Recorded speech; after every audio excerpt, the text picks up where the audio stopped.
नमस्कार फ्रेंड्स, मु जगन एके गवर्नमेंट को आपन को स्वागत करुँची।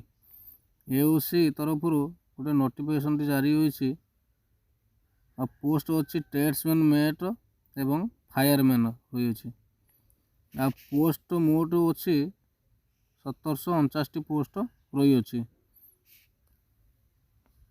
पोस्ट डेट जारी कराई 21 तारीख जनवरी 2023। टोटाल वैकेंसी जब कहवा 1749 पोस्ट रही अछि।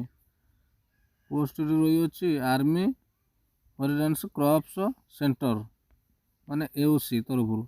Group C tradesman mate fireman रही अछि।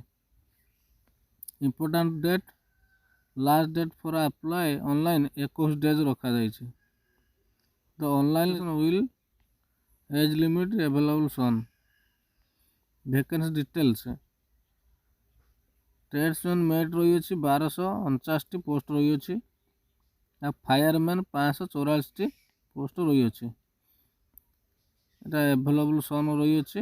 Notification T official notification T खाली शॉर्ट रे पठा जाइछि। आ अप्लाई लिंक ए पर्यंत अप्लाई करा जाने आपण